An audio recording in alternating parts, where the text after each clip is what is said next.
Ndabasuhuje mwese abaduteze amatwi torero ry'Imana namwe teraniro ryose uko muteranye n'abadukurikira ku buhanga bw'ibyuma bari hirya no hino mu bihugu bitandukanye. Tubahaye ikaze muri iteraniro nanone ry'uyu munsi, mwese Imana ibahe umugisha.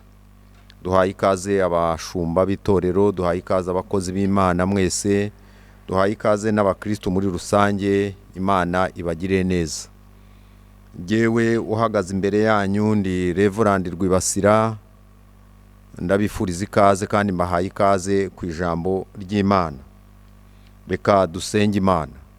Data ushobora byose wo kwizerwa, Imana nkuru, Imana y'icyubahiro, Imana ikiranuka kandi dukunda, turagushimiye muri iki gitondo cyiza ubuntu tugiriye. Turagushimiye imbabazi zawe zihoraho iteka ryose. Turagushimiye ineza yawe itatuvaho uko ibihe bihaye ibindi. Turagushimira ubuntu bwawe bukiturinze, bukituragiye kugeza kuri uyu munsi wa none. Turagushimira ko waturinze mu minsi itambutse yose tutabonana, tukaba twongeye guhurira hano turi bazima. Mana tuguhaye icyubahiro. Humugisha buri wese rero, yaba jewe ugiye kuganira ijambo ryawe ndetse n'ubwoko bwawe bugiye kuryakira, twese duhanwe umugisha hamwe, kandi imbaraga zawe ziri mu ijambo zikize imitima ndetse zikize n'ubugingo, zikize n'imibiri. Ijambo ryawe rimanuka rikora imirimo n'ibitangaza. Ijambo ryawe rimanuka rikiza abarwayi. Ijambo ryawe riruhura abanyamibabaro. Ijambo ryawe rikora ibitangaza nk'uko warigambiriye. Mwuka wera bane natwe. Urakoze, ndagushimiye. Ari abadukurikira bari hano, ari abadukurikira bari hanze hirya no hino mu bihugu, buri wese ahabwa umugisha nawe. Urakoze, turagushimiye mu izina rya Yesu, amen. Tugiye gusoma ijambo ry'Imana turi buganireho, ryanditswe mu gitabo cy'Abalewi. Igitabo cy'Abalewi turasoma igice cya mbere, umurongo wa mbere ndageza ku murongo wa 5. Abalewi igice cya mbere umurongo wa mbere kugeza ku murongo wa 5. Uwiteka ahamagara Mose avugira mu ihema ry'ibonaniro ati, bwira Abisirayeli uti, nihagira umuntu muri mwe utambira Uwiteka igitambo, mujye mukura icyo mutamba mu matungo, mu mashyo cyangwa mu mikumbi. Natamba igitambo cyo koswa kitagabanije cyo mu bushyo, atamba ikimasa kidafite inenge, agitambire ku muryango w'ihema ry'ibonaniro, kugira ngo yemerwe ari imbere y'Uwiteka. Kandi arambike ikiganza mu ruhanga rw'icyo gitambo cyo koswa, niho kizemererwa kubera impongano. Abikira icyo kimasa imbere y'Uwiteka, bene Aroni abatambyi bamurike amaraso yacyo bayamisha impande zose z'igicaniro cyo ku muryango w'ihema ry'ibonaniro.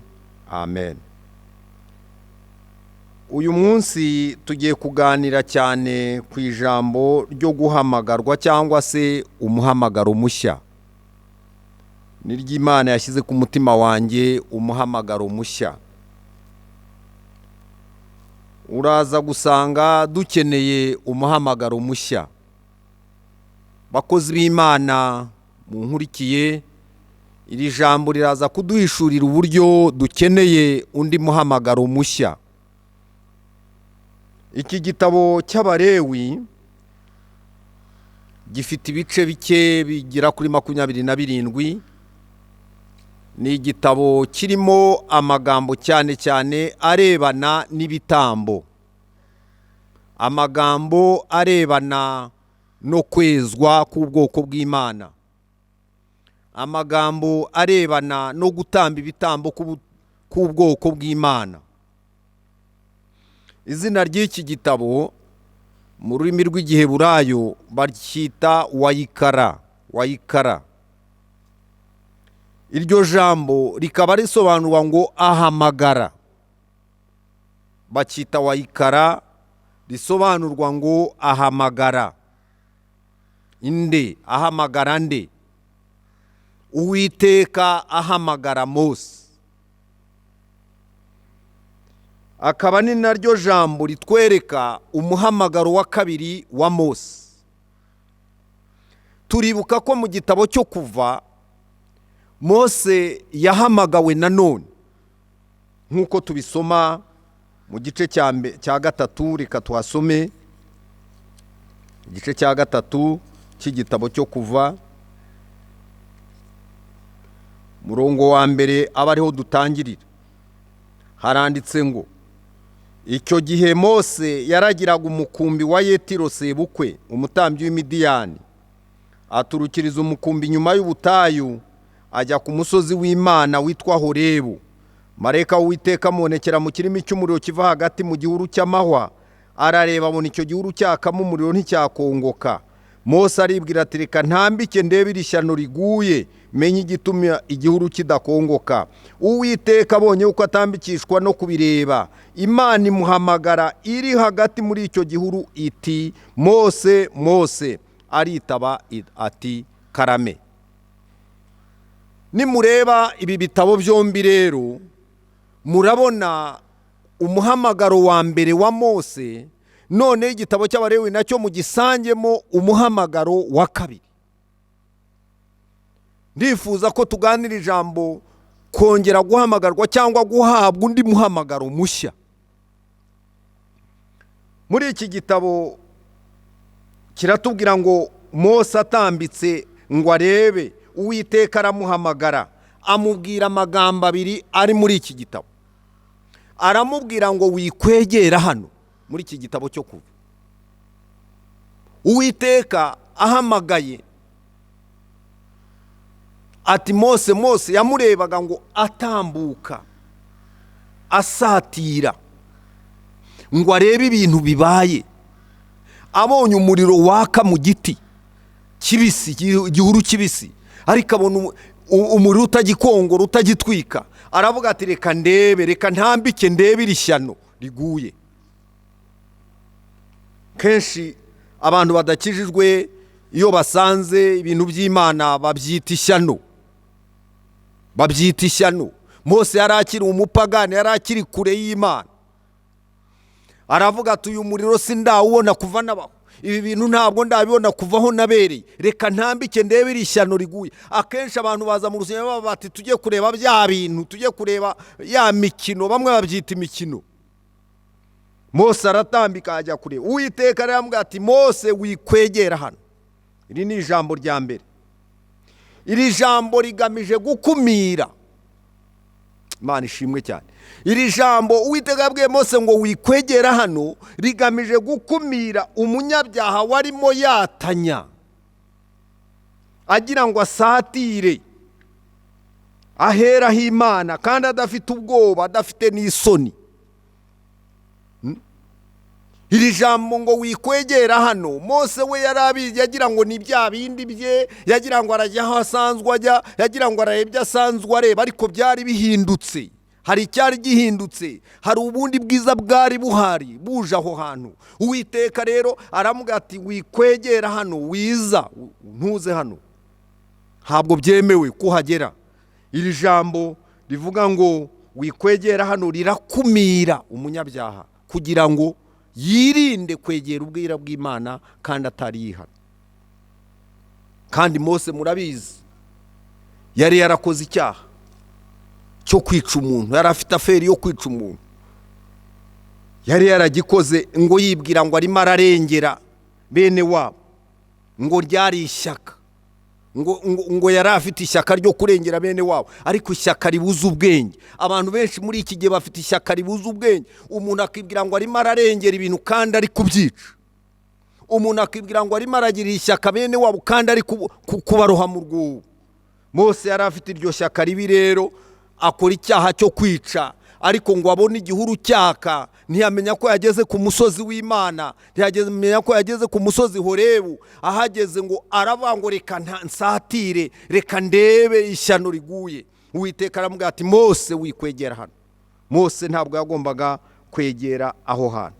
Nta shyaka ririmo, iryo yari afite ryose. Imana yagira ngo abanze atekereze, yibuke aho ari n'uwo ari we, yibuke n'ibyaha yakoze. Kandi nta nubwo ari icyo cyaha gusa, umuntu warinze gutinyuka kwica namwe mubyumve neza. Umuntu warinze gutinyuka kwica, muribuka ko yashatse no gufata bene wabo barwanaga ajya kubakiza, baravuga ati twarakumenye wishe umuntu, aferi yari yaramenyekanye.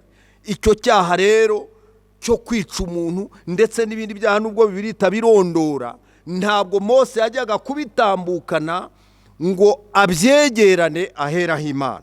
Kirazira ko twegera aheraho Imana tutari twezwa, tutari twatunganywa. N'uyu munsi wa none abantu barabuzwa kuza kwegera Imana bataritekerezaho.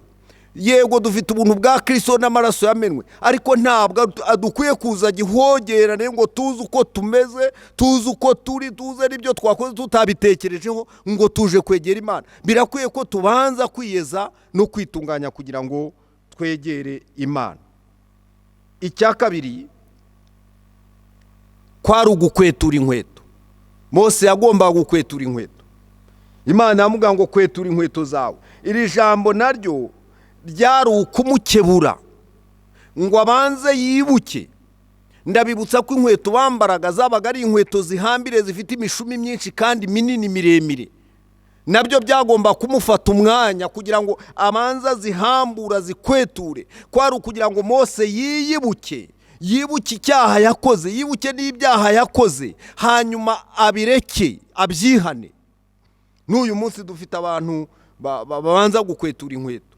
Yewe hari n'ibyumba by'amasengesho ujyamo kubera isuku, ibyo twabyita isuku isanzwe yo ku mubiri, ariko Mose yagombaga kubanza gukwetura inkweto.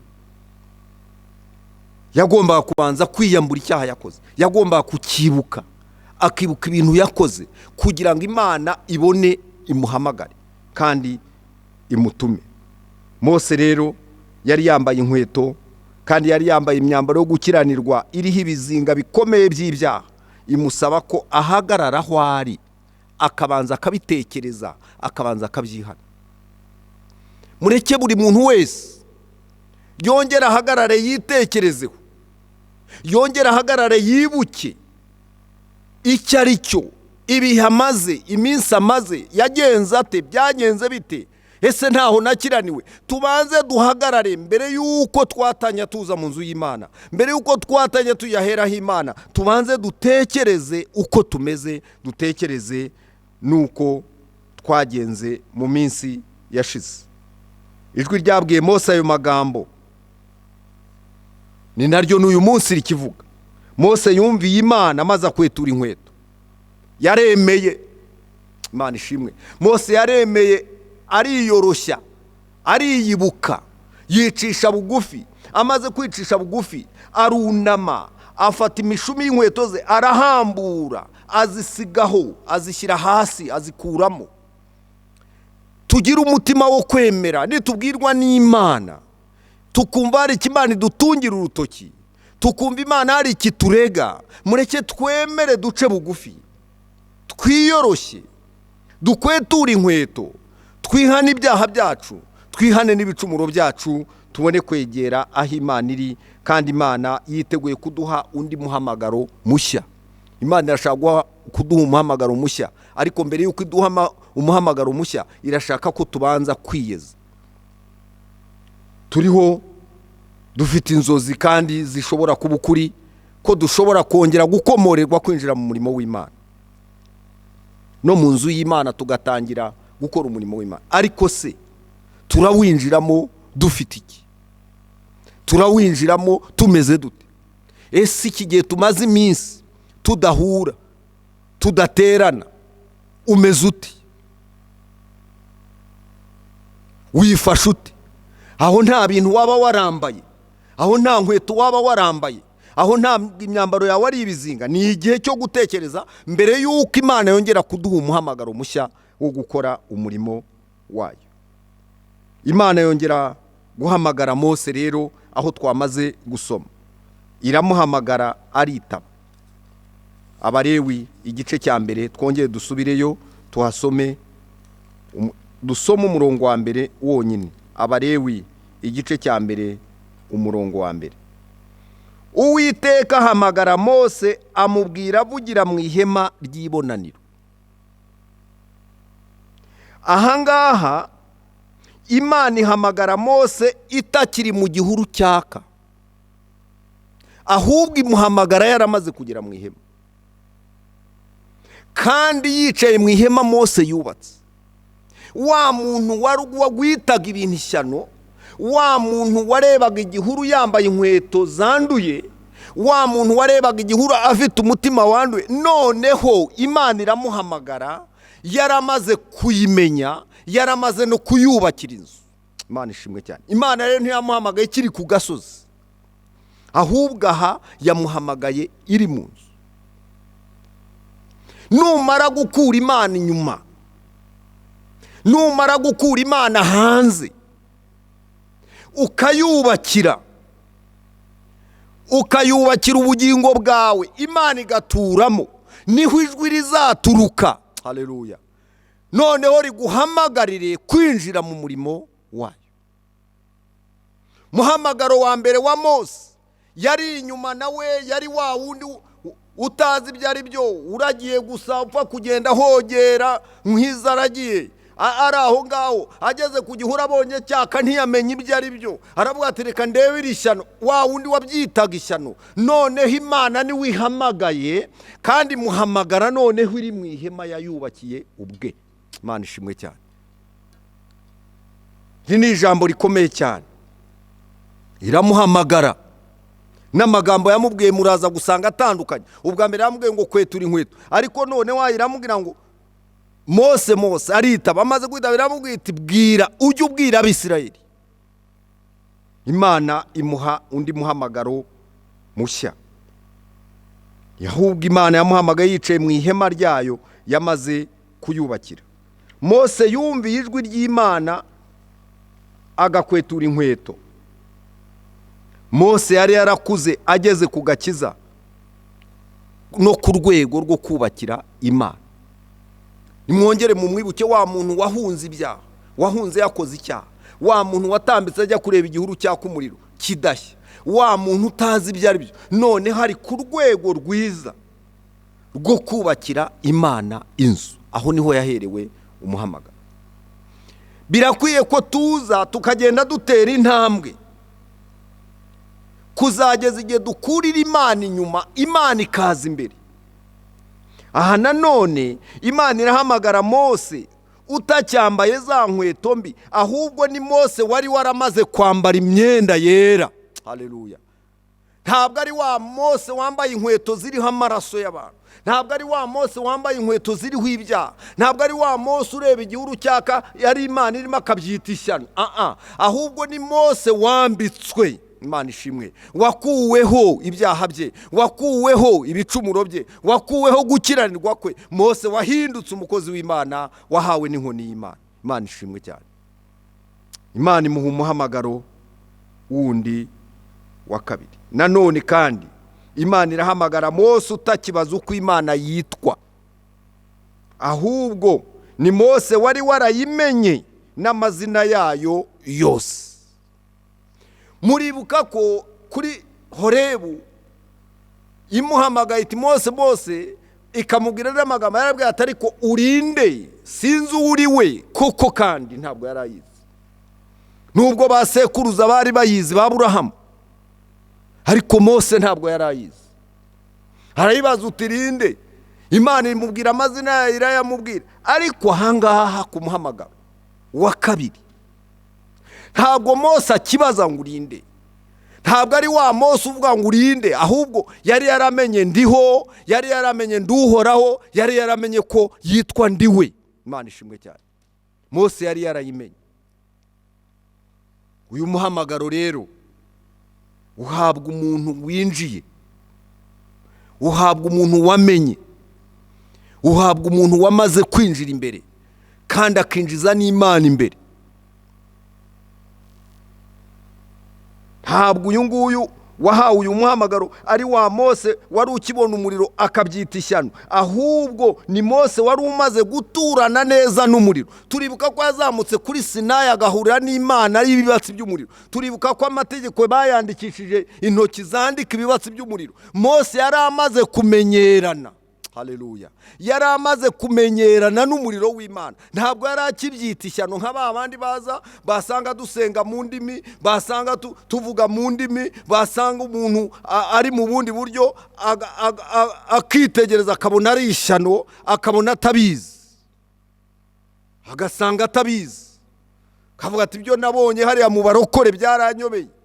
Harya buriya ntibasenga batabanje kugira batya, harya buriya ntibasenga badatitiye. Ntabwo ibyo babizi. Mose nawe igihe yabazangwa ariko se iri shyano rigweni, ntabwo yari abizi. Ariko muri uyu muhamagaro Imana igiye kumuhamagara ngo ayikorere, Mose yari yaramaze guturana n'umuriro, azi imikorere yawo. Imana ishimwe cyane. Yari yaraturanye n'Imana, yari yarabanye n'Imana. Ndakwifuriza umuhamagaro mushya. Imana yongere ikwigaragarize, iguha umuhamagaro mushya. Uyu ni Mose utacyumva ijwi ry'Imana ngo ashidikanye yariyo. Yari yaramaze kumenya gutandukanya amajwi y'abantu, amajwi y'abamarayika n'ijwi ry'Imana. Mose yari yaramaze kurimenya. Imana rero iramuhamagara, imwereka ibyo agomba gukora mu ihema ry'ibonaniro. Ni Mose wari uvuye hanze, Mose wababariwe, Mose wakuweho ibyaha bye, Mose wakuweho gukiranirwa kwe, Mose watumwe kwa Farawo, Mose wahindutse. Niwe Imana yahaye umuhamagaro mushya. Imana ko yiteguye kuguha umuhamagaro mushya, wavuye hanze cyangwa uracyari inyuma? Ese wamaze gutuza Imana mu mutima? Ese wamaze gukingura, ntukitiranye ibintu n'ibindi? Imana igufashe kandi Imana ikugirire neza. Imana yiteguye kongera rero kuduha umuhamagaro mushya. Iyo duhuye nk'abashumba tubiganiraho, n'abakristo bakuze babiganiraho, bibaza batari kubu ntidufungurirwa aho abantu tuzababona bazaba gihari, cyane cyane ko nta n'amakuru ya bamwe tuzi. Ariko nganira n'Imana nteguriye ijambo, numvise ko Umwuka Wera ambwira ngo Imana yiteguye kongera gutanga umuhamagaro mushya, kongera gutanga imbaraga nshya. Ahubwo wowe ugomba kuba tayari kugira ngo winjire muri uwo muhamagaro. Ugomba kuba tayari kugira ngo winjire muri uwo muhamagaro ndetse no muri izo mbaraga nshya Imana yiteguye gutanga. Igihe kibaho umuntu agasa n'uvuwemo n'umuhamagaro. Iyo dusomye ijambo ry'Imana, igitabo cy'Abami cya mbere gice cya 19, hari amakuru ya Eliya. Murabizi ishyaka n'umwete n'umuhamagaro bya Eliya yagize. Yagize umuhamagaro, Isirayeli yaratakaye, baraguye, ariko agira umuhamagaro utangaje. Abamuvuga bavuga yari umugabo mugufi ngo w'impwempwe, ariko ngo wihutaga, yabaga ari Kacyiru mu kanya akabageze Karuruma, mu kanya akabari hari Kabuga, mu kanya akabari hehe, ngo aho yumvise hose agomba kugera guhuza Abisirayeli n'Imana akajyayo, kandi akabikorana umutima ukunze. Ndabigereranya nawe n'abantu bari bakuzi, bari bazi ukuntu wita ku murimo, bari bazi ukuntu uza mu rusengero, bari bazi ukuntu uzinduka, bari bazi ukuntu ugira umwete no kuza kureba no kuza gusengera amateraniro. Mbese bari bakuzi uretse n'abantu n'Imana ubwayo. N'Imana ubwayo, Imana ubwayo irabiguhamiriza, irabiguhamiriza. Eliya yahamirizwaga n'ijuru, n'Imana ubwayo irabiguhamiriza. Ubwitange bwawe Imana kuva habwije, kuva mu rusengero bwije kuruzindukiramo, gusa n'ururayemo kuruhozaho umutima, ndetse abantu bakagira ngo unarukoreramo n'amafaranga, abantu bakibwira ko hakorera amafaranga. Bari babizi. Eliya niko yari ameze rero. Ariko igihe kigeze, iterabwoba rimuzaho. Erega ibi bihe byaduteye ubwoba, byadukuye n'umutima. Bimujeho rero Eliya ngo arahunga aragenda, nawe ajya Horebu. Kandi kuri Horebu niho Uwiteka yahuriye na Mose, nawe aragenda ajya kuri Horebu. Imana ishimwe cyane, Imana y'imbabazi iramureba agenda, iramureba uko yasubiye inyuma, uko iramureba uko yagwagwanya, uko iramureba uko intege zamushize. Berega Imana irimo irareba byatumazemo intege, ibyadukuyemo imbaraga, irimo irabireba, ariko irimo irambwira mu mutima ngo yiteguye kuduha umuhamagaro mushya. Imana ishimwe cyane, Imana yiteguye kuduha umuhamagaro mushya. Muhumure, Imana yiteguye kuduha umuhamagaro mushya. Yamusanze kuri Horebu, ngo irabanza imunyuzaho umuyaga imbere, ngo imunyuzaho umushitsi taramburoma, imunyuzaho ibintu biratingita, imunyuzaho umuriro. Wa wundi wanyuze kuri Mose iwumunyuzaho. Eliya ajya yasohoka ahagarara imbere y'Imana, ngo ahagarara imbere y'ubuvumo. Iramubaza ngo urakora iki hano? Arayibwira ati nagize ishyaka, anagize ni, avuga ibintu byinshi. Uwiteka aramubwira ati subira rero, subira inyuma nanone. Iyo wahungiraga vayo, roturu, kora roturu, subirayo. Imana yiteguye kutugarura, Imana yiteguye kukugarura. Subira mu muhamagaro.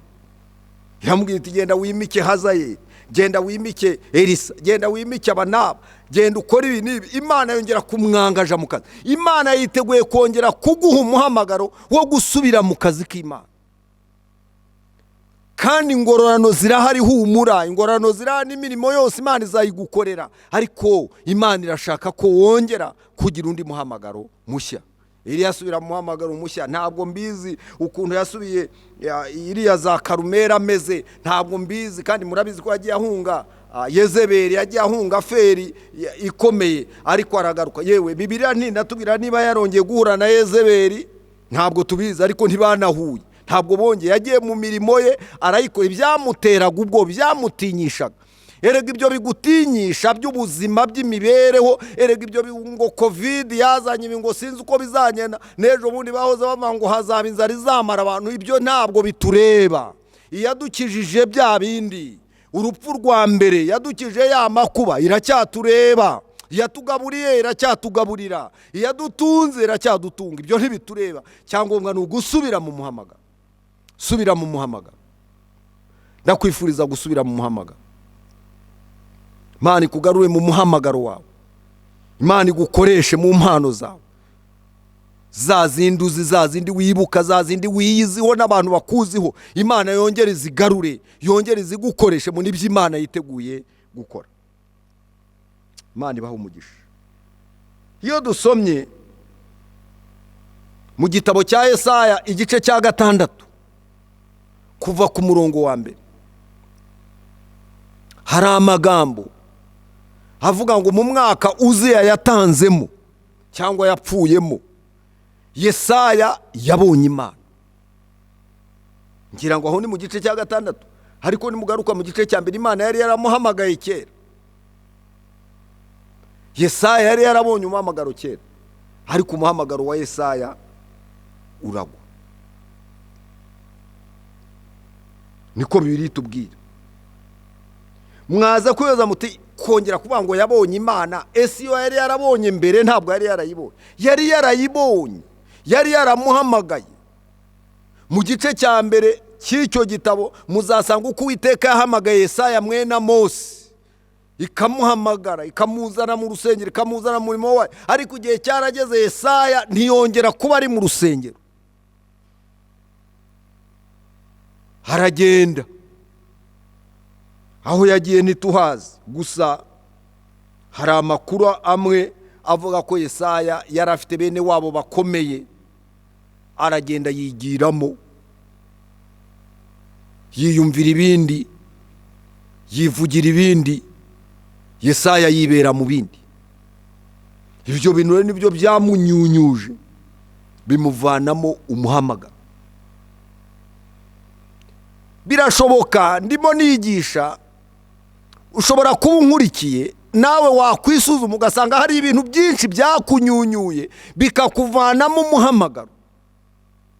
Kandi mbibutse, dufite umuhamagaro wo twahamagawe n'Imana twese, ariko Imana igenda idupurasa ahantu hayo mu mirimo itandukanye. Bamwe turi mu gishumba, abandi muri mu kidiyakoni, abandi muri protokoli, abandi muri mu kivugabutumwa, abandi muri mu mpano zitandukanye, abandi muri mu binginzi, abandi muri ahantu hatandukanye. Twese umuhamagaro ngo tubumbira mu murimo w'Imana en general, ariko tugiye turi diferama cyangwa dutandukanijwe n'impano dufite. Kandi iyo mpano yawe irahenda imbere y'Imana. Ntabwo ariyo yanjye, siyo ya bishop, siyo ya Yuri, ni yawe. Muri iyo mpano yawe rero uzi umuhamagaro wayo, uzi uko umuhamagaro waguhase nahoze numva kuri radio Mucyo nejo ngira ngo mu masaha 9 bavugaga ko ngo harabahawe impano ngo zo kujyana bavuga butumwa, ngo hari abantu bafite impano zo kujyana bavuga butumwa. Baza kuvuga umuntu umwe narinzi wabaga i Remera, we umurimo we wari uwo gutanga amafaranga gusa. Yakumva ngo abavuga butumwa bazaje i Butare, agatanga amafaranga y'imodoka nayo kubagaburira. Yakumva ngo abavuga butumwa bazajya ku Rusumo, agatanga amafaranga. Nanjye nzumwe twabanye, we yakoraga iki kintu. Yewe ntiyarazi no gusenga byaramugoraga. Iyo twabaga twicaye ntabwo wamubwira guti haguruka usenge, ntabwo yarabishoboye. Yagiraga ibikirero. We yari yaraje avugana n'abayobozi b'itora, aravuga ati abashyitsi bose bazajya baza ku cyumweru, mujye muba iteraniro rirangiye mbajyane mu rugo. Yaratuye hafi y'urusengero. Twari tubizi kandi mbajyanane n'ababwiriza butumwa n'abakozi b'Imana bakoze uwo munsi bose mbajyane. Buri cyumweru niko yabigenzaga. Yabaga yaraye hashye kuwa gatandatu, umudamu wagahamagara abandi bantu bagateka, bagatunganya ibintu byose, akagaburira abo bantu bose baje ari abashyitsi mu iteraniro. Byari bimaze, yitwaga Kavutse Jean, yarapfuye, yaguye muri jenoside. Yaratubabaje, yababaje abantu bose, yateye agahinda abantu bose. N'Imana ngira ngo byarayibabaje, uretse ko yisarura ibisarura, ariko yababaje abantu. Twabaga rero tubizi, umushyitsi yarazaga barabimubwira bati nimurangiza amateraniro murajya kwa Kavutse. Nuko byari bimeze. Ndababaza, uyu muhamagaro ni bande bawufite? Uriya muhamagaro we ubu se muribwira ko ari uwaje agahagarara hano akabwiriza, ari uwasengeye umuntu? N'uriya muntu wamugaburiye. Ndagira ngo twese tubikoreho komparizo, murumva ingorano zimeze zite. Dufite rero imihamagaro itandukanye tuyibumbira mu murimo w'Imana, ariko iyo mihamagaro itandukanye Imana niwe irashaka kubyutsa uwo muhamagaro. Birashoboka ko ndimo mvuga ushobora kuba nawe ari cyo wiyumva, muti nza supporting umurimo w'Imana nkoresheje amafaranga yanjye, nza supporting umurimo w'Imana nkoresheje amaturo n'icyacumi cyanjye, nzajya nitanga muri ubu buryo. Ariko muri ibi bihe rero, muri ibi bihe nk'ibya Yesaya, uwo muhamagaro warongeye wisubirira mu nda yawe. Imana irimo iravuga ngo yiteguye kongera kuguha umuhamagaro mushya, kandi witegure kuwakira. Ntabwo nzi ukuntu byaje kugenda. Yesaya aza kwiyumvamo kongera kujya mu rusengero, ngo aragaruka ajya mu rusengero, ngo agere mu muryango nk'ari yakubise kuri aritari, arebye ngo asanga intebe y'Imana irahari, asanga Uwiteka arahari. Reka mbabwire, nubwo udaheruka kuba mu nzu y'Imana tugeranye n'urusengero, ariko Uwiteka aracyahari, imirimo iracyahari, abamarayika baracyamusingiza. Twebwe tutakigaruka mu rusengero baracyavuga ngo uruwera, aho tutakiririmba baracyavuga ngo uruwera. Indirimbo zo ziracyahari, haleluya. Amashimwe aracyahari, abakerubi baracyazamura, n'ubu barakikubita imbere. Igihe amakorari yose atakiririmba, ariko baracyaririmba, baracyavuga ngo uruwera. Nibyo Yesaya yabonye yinjiye mu rusengero, agezemo ngo akubise amaso imbere, abona bavuga ngo Uwiteka arera, arera, arera. Ngo iryo jambo riramukubita, ahita yirebera muri miruwari, abo batije naraguye, byararangiye. Ushobora kuberega waraguye, ushobora kuba utaranyoye inzoga, ushobora kuba utaranyoye itabi, ushobora kuba utaraguye mu busambanyi, ariko waraguye mu mikorere no mu muhamagaro. Niho ndi kuvuga, niho nibanze. Waguye mu muhamagaro. Uwiteka yantumye ngo nkubwire ngo yiteguye kongera kuguha umuhamagaro mushya, nyuma yo gukorerwa ibintu nk'ibyakorewe Mose kuri Sinayi. Mvuko Uwiteka yabigenje. Yesaya ngo ahagarare ashobewe, mwumva ijambo yavuze. We ntiyavuze ngo iri shyano ni irihe nk'uko Mose yavuze. Mose yaravuze ati reka ndebe iri shyano riguye, ahubwo we yaravuze ati ariko ko mbonye ishyano jyewe. Uyu ni umuntu wari uzi uwo ari we, wari warakijijwe. Abatarakizwa nibo babyita ishyano riri hanze, ariko twebwe ahubwo ishyano nitwe rijyaho. Yesaya aravuga ati we mbonye ishyano ndapfuye we, kuko nzizi iki? Ndimenye, ndibonye, nazize iminwa yanjye, ndi umunyaminwa yanduye. Ntabwo bibiri birondora byose, ariko Yesaya ashobora kuba yaragiye avuga ibigambo yivanga mu bintu. Yakumva bavuga ibigambo akabivuga, yakumva bavuga abashumba akabivuga. Reka nkoreshe iyo sanse. Wakumva abavuga ibintu bitari byo nawe ukabivuga, wajya kwireba ugasanga uranduye. Reka nkubwire, Uwiteka amaze kubona ko Yesaya yatsinzwe, ngo akebuke ku ruhande abona umuriro. Mwibaze wa muriro wo kwa Mose kuri Horeba, wa muriro wo kwa Eliya kuri Horeba, wa muriro uragarutse kuri Yesaya tutazi aho bari bahagaze ahariho. Ariko ngo akebuke abona igicaniro kiriho umuriro w'amakara. We aravuga ko ari amakara, ntabwo ari ibirimi, ni amakara. Umuriro wakaze, umuriro umaze igihe. Ngo agiye kumva yumva Uwiteka abwiye marayika ati kozamo pensi, kozamo urugarama. Niko bibiri ikoresha icyo kinyarwanda. Ngo akozamo urugarama, kozamo pensi, ifata ikara rinini cyane. Ngo ijwi irabwira marayika ngo koza uwo mugabo ku munwa. Ijwi riramubwira, aragenda mukoza ku munwa. Amaze kumukoza ku munwa aramupfiritsa, aravuga ati rigukoze ku munwa ibyaha byawe, amafuti yawe, ibyo waguyemo byose. Haleluya, birarangiye, urabibabariwe. Ndakwifuriza ko nyivugira ijambo, Imana niyohereze marayika agukureho imyanda yose. Tuzinjire mu rusengero. Imana yarakwejeje, Imana yaragutunganije, kandi Imana yaraguhaye umuhamagaro mushya. Amaze kumweza, ijwi riravuga ngo iryo rigukoze ku munwa Yesaya we, iryo rigukoze ku munwa, uneze amatwi, iryo rigukoze ku munwa. Uwiteka aravuze ngo ibyaha byawe urabibabariwe, ibigambo byose urabibabariwe, amafuti yose urayababariwe. Imana ishimwe. Yesaya yumva abaye libre, yumva agize umudendezo mu mutima. Yesaya yumva ameze neza. Mu kanya ijwi riravuga ngo ndatuma nde? Yesaya aravuga ati ndi hano, muhamagaro mushya. Uwiteka arashaka kongera kugutuma. Itegure, agiye kuguha umuhamagaro mushya.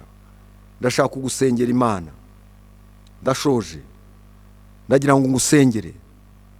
Urumva umeze ute ku mutima? Ni iki cyakwanduje? Ni izihe nkweto wambaye? Ndagira ngo uziyambure uyu mwanya, wiyambure iyo myambaro. Uwiteka arashaka kukweza, akagutunganya, maze akaguha undi muhamagaro mushya. Reka tuzinjire mu nzu y'Imana, reka tuzafungurirwe insengero, winjirane mu ndi muhamagaro na kuraje nshya. Byakudidane n'ibyagushubije inyuma bitera umugongo, wongere uhabwe umuhamagaro mushya. Uwiteka aguhe umuhamagaro mushya. Nyakubahwa Imana nziza ishobora byose, ndagushimiye muri uyu mwanya mwiza kuganiriye natwe. Ndagushimiye muri uyu mwanya mwiza kuvuganye natwe mu magambo yawe. Jambo ryawe ni ryiza kandi ni rizima. Iyo rimanutse riba ryiteguye gukora icyo waritumye. Uha umugisha abaryakiriye, kandi umwuka wera akomeze kubana na buri wese. Kandi twese tugusabye umuhamagaro mushya kugira ngo tubashe kuwukorera dufite intege nshya. Urakoze, turagushimiye mu izina rya Yesu. Amen. Imana ibahe umugisha mu izina rya Yesu.